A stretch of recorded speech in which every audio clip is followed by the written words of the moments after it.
Welcome guys, welcome to JK exam cracker और मैं हूं Ankush Thakur. Guys, last video में हमने जो ज्योग्राफी में इस वेस्टर्न घाट्स के बारे में डिस्कस किया। आज हम ईस्टर्न घाट्स साथ ही साथ जो आपके प्लेन्स हैं इंडिया के, उनको डिस्कस करने वाले हैं। ठीक है गाइस, तो इस वीडियो को ध्यान से देखिएगा।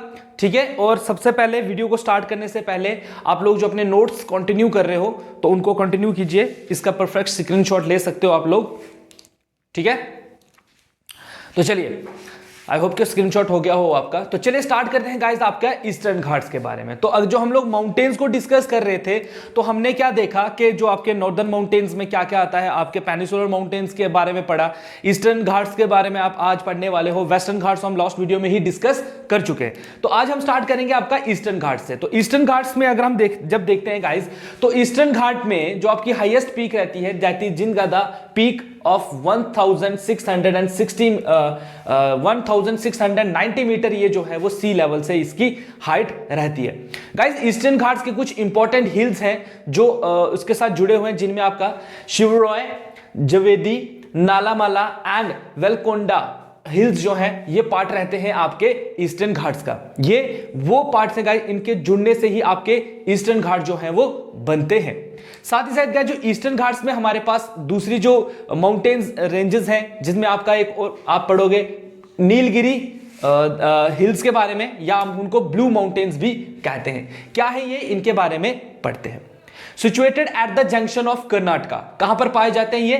कर्नाटका, केरला और तमिलनाडु का जो जंक्शन है ये वहां पर पाए जाते हैं, या हम लोग ये कह सकते हैं और the meeting places of the western and the eastern Ghats. ये नीलगिरी हिल्स जो है गाइस, याद रखिएगा, पेपर में भी पूछा गया है, ये वो प्लेसेस हैं ऑफ द वेस्टर्न और ईस्टर्न घाट जहां पर आपस में मिलते हैं। मतलब जो आपका मीटिंग ईस्टर्न और वेस्टर्न घाट आपस में कहां पर मिल रहे हैं, कहां पर वो एक दूसरे से मिलते हैं, तो वो कौन से आपके नीलगिरी या ब्लू माउंटेन्स हम उनको कहते हैं। गाइस, मैं अगेन एक बार रिपीट कर रहा हूं कि जो वो प्लेसेस जहां पर आपके जो आपके ईस्टर्न और वेस्टर्न घाट्स आपस में मिलते हैं, उस पॉइंट को हम क्या कहते हैं गाइस? आपके नीलगिरी या ब्लू माउंटेन्स कहते हैं।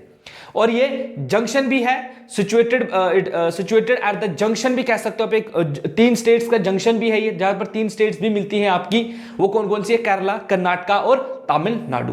हाईएस्ट पीक नीलगिरी में, हाईएस्ट पीक की अगर मैं बात करूं तो दूधा बेटा जो, और साथ ही साथ माकुरुती, जो 2 इंपॉर्टेंट प्लेसेस हैं आपके, हाईएस्ट पीक्स हैं आपके नीलगिरी माउंटेन्स की। ठीक है, याद रखिएगा, दूधा बेटा एंड माकुरुती जो है वो 2 जो हाईएस्ट पीक्स हैं किसकी? आपके नीलगिरी या ब्लू माउंटेन्स की। पालघाट गैप जो है गाइस, याद रखिएगा, पालघाट गैप जो है इज बिटवीन, किसके बीच में है वो? नीलगिरी और अन्नामुंडी हिल्स के बीच में। अन्नामुंडी जो हिल्स हैं उनके और आपके नीलगिरी हिल्स के बीच में एक गैप है, रास्ता है, जिसको हम क्या कहते हैं? फॉल घाट भी कहते हैं। याद रखिएगा इस चीज को। ठीक है, तो ये है ईस्टर्न घाट्स के बारे में। एक बार दोबारा से याद रखिएगा, हाईएस्ट पीक क्या है इसकी, कौन कौन सी इसमें हिल्स आती हैं, नीलगिरी हिल्स में क्या क्या है। नीलगिरी हिल्स को हम ब्लू माउंटेन कहते हैं। इंपॉर्टेंट इसमें एक ही प्लेस है कि ये एक ऐसी जगह है जहां पर ईस्टर्न और वेस्टर्न घाट्स आपस में मिल रहे हैं। उसके बाद गाइस, जो आपके दूसरे पार्ट आता है ईस्टर्न घाट्स का, वो है कार्डामोन हिल्स एंड इलामुलाई। ठीक है, ये क्या है? ये साउदर्न मोस्ट माउंटेन रेंजेस है ऑफ इंडिया। कहां पर पाई जाएंगी? साउदर्न मोस्ट, मतलब साउथ ऑफ द इंडिया में पाई जाने वाली रेंज है माउंटेन्स की। पटाकी हिल्स जो है इज सेपरेटेड। अच्छा, ये ना कुछ इंपॉर्टेंट यहां पर मैं लिख देता हूं, ये नोट करने वाली चीजें हैं। ठीक है, आपके जनरल नॉलेज के लिए पॉइंट ऑफ अलाइनमेंट है, इसमें से अपनी तरह याद रखना कि ये साउदर्न मोस्ट रेंजेस है इंडिया की, बस। अब इसमें आपने कुछ ये नोट करने वाली चीजें हैं, जैसे पटाकी हिल्स जो है guys is separate India from Myanmar. ये एक ऐसे हिल्स हैं जो इंडिया को सेपरेट करती हैं म्यांमार से, काइंड ऑफ बॉर्डर कह दीजिए, फिजिकल बॉर्डर कह दीजिए। तंगुप्पा पास जो है is the mountain corridor connecting India and Myanmar. वो जो एक दूसरे से अलग करती है, पटाकी हिल्स इंडिया और म्यांमार को अलग कर रही है, और तंगुप्पा तनुगप जो पास है वो इंडिया और म्यांमार का कनेक्टिंग कॉरिडोर है। इसको भी याद रखेगा। इंडिया सबसे ज्यादा अपना जो बॉर्डर है वो किसके साथ, लॉन्गेस्ट बॉर्डर जो इंडिया शेयर करता है, इट इज विद किसके साथ? आपका बांग्लादेश। गाइस, ये इंपॉर्टेंट है, इनको याद रखिए। इसके अलावा अपने इसमें से कुछ भी याद नहीं रखना, कभी कभी पेपर में इन चीजों के बारे में भी पूछा जाता है। ठीक है, तो ये थे आपके माउंटेन रेंजेस, जिसमें हमने नॉर्दर्न माउंटेन्स के बारे में पढ़ा। साथ ही साथ गाइस हमने देखा कि जो आपके पेनिसुलर रिवर्स और आपके जितने भी साउथ और ईस्ट कोस्ट पर जो माउंटेन्स रेंजेस हैं उनको भी हमने डिस्कस किया। अब आता है आपका प्लेन्स के बारे में, ठीक है। तो प्लेन्स को देखते हैं। प्लेन्स क्या है गाइस, देखिए प्लेन्स की फॉर्मेशन कैसे हुई जब आपके इरोशिया और ये जो प्लेट थी नीचे वाली इंडियन प्लेट और जो इरोशिया प्लेट आपस में टकराव हुआ, तो ये ऐसे करके जो पहाड़ उठे, तो जब ये पहाड़ उठे तो जो जगह नीचे बनी, पहाड़ों से नीचे जो प्लेन एरिया बना ऐसे करके, ठीक है, हम दिखाते हैं आपको, रुकिए। अब ऐसे करके ये हो रहा है ना, तो देखिए ये पहाड़ हो गया, तो ये एरिया जो है ये बिल्कुल पहाड़ों से, ये नीचे से जो रिवर्स आ रही है, पहाड़ों से नीचे रिवर्स आ रही हैं और इन्होंने यहाँ पर डेपोजिशन करवाई और डेपोजिशन की वजह से ही आपके फॉर्मेशन होती है आपके किसकी, आपके प्लेन्स की, ठीक है। तो उन्हीं के बारे में हम पढ़ने वाले हैं आज। So the south of the Himalayas and the north of the peninsula lies the great plains of India. कहां पर पाए जाते हैं, मैं यहां पर आपको बता देता हूं।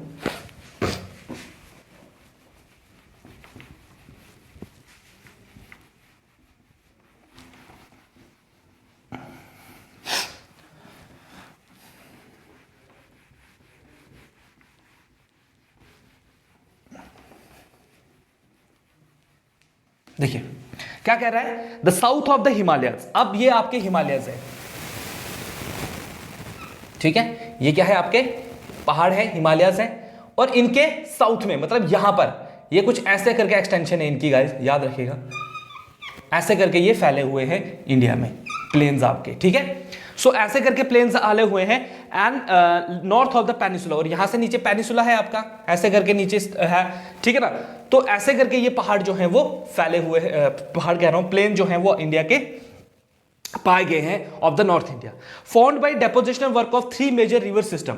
और ये प्लेन्स किसकी वजह से बने हैं, आपके 3 रिवर्स के डेपोजिशनल वर्क की वजह से। डेपोजिशनल वर्क क्या होता है गाइस, देखिए अब यहां से क्या हो रहा है, आपके जो ये देखिए, इसको ऐसे देखते हैं, ये आपका इंडिया है, ठीक है, ये आपके पहाड़ है, ठीक है, और ये रखते हैं हम इसमें नॉर्दर्न प्लेन्स क्या है हमारे, ठीक है। अब देखिए पहाड़ों से क्या हो रहा है गाइस, आपका पहाड़ों से क्या हो रहा है, रिवर्स आ रही है, रिवर्स आ रही है तो वो क्या अपने साथ इतना सारा मटेरियल जो है वो लेकर आती है, और जैसे ही वो पहाड़ों से नीचे आती है और प्लेन्स में जैसे ही वो नीचे आएंगी, पहाड़ों से अपनी जो है अपने जर्नी खत्म करके जैसे वो नीचे पहाड़ों से नीचे प्लेन्स में जो है वो एंटर करती हैं, तो वहां पर क्या हो रहा है, वो डेपोजिशन करवा, डेपोजिशन मतलब अपने साथ जितना भी मटेरियल वो पहाड़ों से लेकर आई हैं इरोजन करके, वो वहां पर डेपोजिशन करवाती है। क्यों, क्योंकि पानी की वेलोसिटी पहाड़ों पर तेज होगी, पानी तेज बहेगा तो अपने साथ सब कुछ लेके आएगा, लेकिन जैसे ही वो एंटर करेगा प्लेन्स में, इट्स वेलोसिटी गेट डिक्रीज, उसकी वेलोसिटी कम हो जाएगी और जितनी भी चीजें हैं वो वहां पर जो है वो डंप होना स्टार्ट हो जाएंगी, जिससे कि आपके प्लेन्स बनना स्टार्ट हो जाते हैं, ठीक है। तो ये 3 मेजर रिवर सिस्टम है हमारे यहां पर, जिनसे हमारा प्लेन जो नॉर्दर्न प्लेन जो है वो बनते हैं। वो कौन कौन सी नदियां, इंडस, गंगा और ब्रह्मपुत्र, याद रखिएगा guys. These 3 reverse were the prominent leaders which helps in the डेपोजिशनल work of the जो आपके प्लेन्स इंडिया में बन रहे हैं। इनको ध्यान से देखिए क्योंकि हम आगे इन्हीं को डिस्कस करने वाले हैं, तब आपको ज्यादा समझ आ जाएगी। Vast plains of the north India और एलुवाइल, जो इंडिया के प्लेन्स हैं गाइस वो बहुत ज्यादा एलुवाइल है, मतलब उनमें जो एलुवाइल होते हैं, मतलब काफी ये फर्टाइल जो है वो प्लेन्स माने जाते हैं। Western portion is occupied by the Thar desert. अब ये देखिए यहां पर आप इसको देखो ना, ये मैंने अभी आपको इमेज जो ऐसे करके दिखाई थी कि ये ऐसे हैं, तो इसका जो नॉर्थ पार्ट है ये क्या कह रहा है कि जो plains of the north India और एलुवाइल, यहां पर आप देखोगे जो भी रिवर्स यहां से निकलेंगी, यहां से रिवर्स निकलती हैं, इसी एरिया में रिवर्स आपकी फ्लो करती है, तो ये वाला जो एरिया है ये मैक्सिमम क्या है, एलुवाइल है। यहां पर एल्यूमिनियम बहुत ज्यादा है, आपके एलुवाइल सॉइल जो है आपको बहुत ज्यादा मिलेगी, जबकि ये वाला जो पोर्शन है यहां पर क्या है, आपको थॉर डेजर्ट जो है वो मिलेगा, ठीक है। इसके वेस्ट में जो है आपको थॉर डेजर्ट भी मिलेगा। सो जो हमारे प्लेन्स है एक तरफ बहुत ज्यादा फर्टाइल है और दूसरी तरफ जो है वो बहुत ज्यादा क्या है, आपके जो डेजर्ट टाइप है जो है वो पाए जाते हैं। Thickness of the alluvium is maximum in the Ganga plains and minimum in the western plains. अब यहां पर देखोगे इसकी थिकनेस बहुत कम है, जबकि यहां पर आप देखोगे इस एरिया में तो इनकी थिकनेस जो है वो काफी वास्ट है, काफी जो है वो ब्रॉड है, ठीक है। क्यों है, चलिए आगे देखते हैं। द केरला प्लेन्स और द बैक वाटर्स, या उनको हम लोग कयाल्स भी कहते हैं, विच और द शैलो लोगम्स और द इंशनल of the sea lying parallel to the coastal line. अब कुछ प्लेन्स हमारे जो हैं वो कोस्टल एरियाज पर भी पाए जाते हैं, जो काफी शैलो रहते हैं वहां पर, ठीक है, शैलो लोगम्स वहां पर है। और द लार्जेस्ट अमंग द और द वेम्बंद लेक है वहां पर, जो सबसे लार्जेस्ट है उन एरियाज में से। ठीक है गाइस, बात की जाए प्लेन्स की, तो प्लेन्स में से आपको जो क्वेश्चन पूछता है तो वो ज्यादातर पूछता है इन एरियाज के बारे में।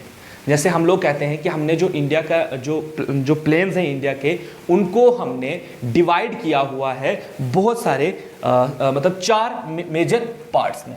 क्या है वो गाइस, उनके बारे में थोड़ा डिटेल देखिए। प्लेन्स के बारे में तो चलो आपने पढ़ भी लिया होगा, लेकिन इनके बारे में समझिए कि ये क्या चीजें होती हैं। देखिए सबसे पहले ये क्या कह रहा है, the plains of India consist of 4 division. हमने इंडिया के प्लेन्स को 4 हिस्सों में बांटा हुआ है। पहला है Bhabar, then Terai, then Bangar and then Khadar. क्या है ये चीजें, इनको देख लीजिए। अब ये क्या कहता है, अलोंग द बाबर कहां पर पाया जाएगा, बाबर पाया जाता है आपके along the foothills of Shivaliks, highly porous रहते हैं। अब देखिए गाइस, यहां पर क्या है, मान लीजिए ये आपके रिवर, ये आपके माउंटेन्स हैं, है ना, सबसे highest mountain, then lowest and then आता है आपका शिवालिक्स। अब शिवालिक्स क्या है, यहां से आप देखते हो इस एरिया में, तो आप लोग देख रहे हो कि यहां पर क्या है, यहां से रिवर आ रही है, तो रिवर यहां पर क्या कर रही है, डेपोजिशन करवाती है। ठीक है, डेपोजिशन करवाती है। अब ये वाले पोर्शन को हम क्या कहते हैं गाइस, यहां पर इसको हम क्या कहते हैं, आपका भाबर कहते हैं। क्या कहते हैं, भाबर कहते हैं। अब यहां पर क्या होता है, जैसे ही माउंटेन से रिवर डाउन चल रही है तो वो अपने साथ बड़े बड़े पत्थर, कंकर, बहुत सारी चीजें लेकर आती है।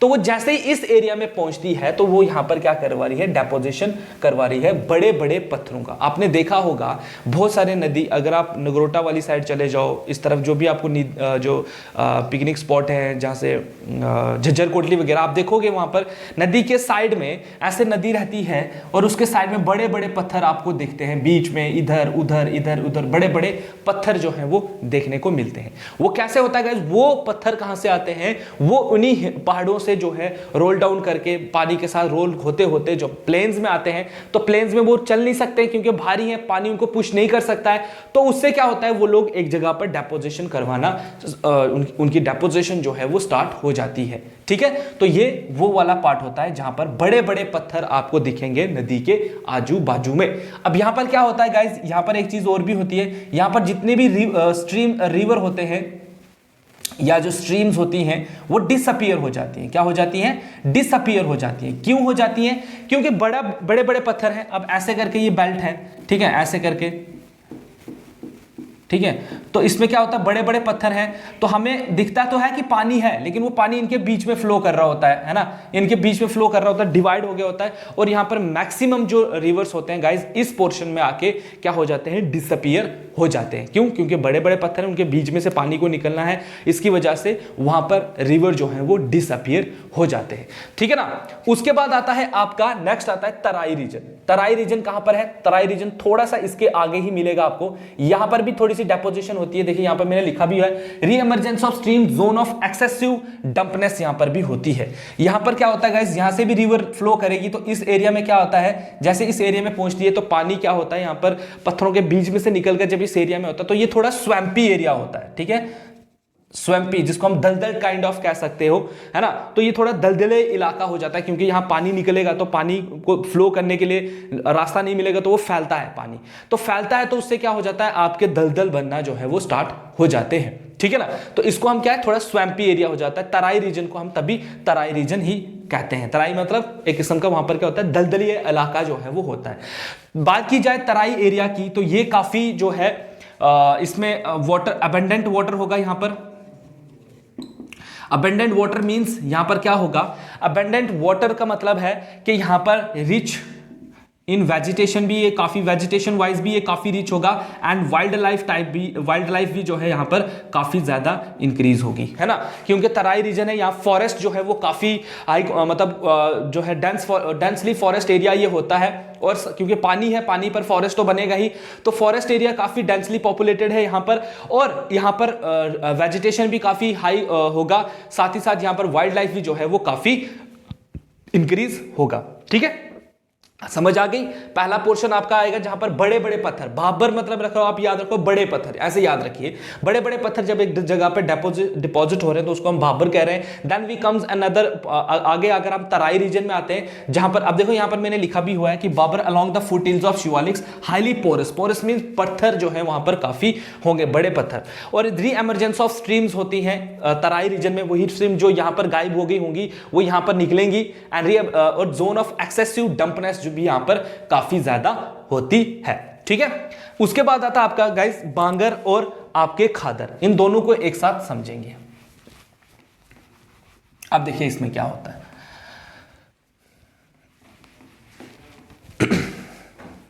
अब ये आपका क्या है, एक रिवर सिस्टम है, हम इसको ऐसे लेते हैं कि यहां से रिवर जो है वो फ्लो कर रही है, ऐसे करके फ्लो कर रही है, ठीक है, ऐसे करके फ्लो कर रही है आपकी रिवर।